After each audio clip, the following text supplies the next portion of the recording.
নমস্কার, কেমন আছেন সবাই? ভালোবাসার অনুভূতি চ্যানেলে সবাইকে স্বাগত। ভিডিওটা দেখে বুঝতেই পারছো আজকের ভিডিওটা একটু অন্যরকম। আমি রোজ যে জায়গা থেকে ভিডিও করি আজকে ঠিক সেই জায়গাটা এটা নয়। আমি চলে এসেছিলাম কালকে রাতে শ্বশুরবাড়ি। তো আজ আমি কিছু কাচাকাচি করে নিয়েছিলাম। বেডশিট প্রথমে আমি চেঞ্জ করে নিয়েছি, তারপরে আমি কিছু কাচাকাচি করেছিলাম।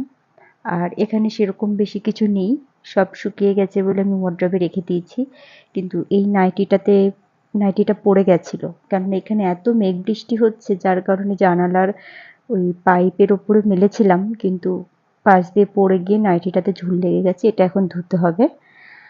তো তাছাড়া এই যে এখনো কিছু জিনিসপত্র রয়েছে মেলা, কারণ আজকে আমাদের এখানে পুরো মেঘলা ছিল ওয়েদারটা। আর সবথেকে বড় জিনিস যেটা, এই ড্রেসিং টেবিল, এটা আমার খুব শখের, খুব পছন্দের জায়গা। আমি খুব ভালোবাসি ড্রেসিং টেবিলটাকে। এছাড়াও আমার ঘরে এখনো সব ফার্নিচার রাখা জায়গা নেই, আমি ওপরের ঘরে কিছুটা রেখেছি।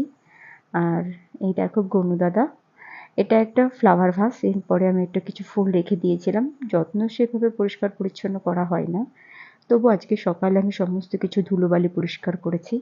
আর এখানে দেখতে পাচ্ছ এটা কি? এটা একটা টেডি। এই টেডিটাতে আমি যখন চলে যাই তখন এই টেডিটাকে আমি এরকমভাবে নাইটি পরিয়ে রেখে যাই, কেননা এটাতে এতটা ধুলো পড়ে যায়, এটাকে ঢাকার মতন আর কিছু খুঁজে পাই না, যার কারণে আমি ওটা দিয়ে রাখি। আর এই যে মাথার উপরে ল্যাম্পশেড। তো যাই হোক,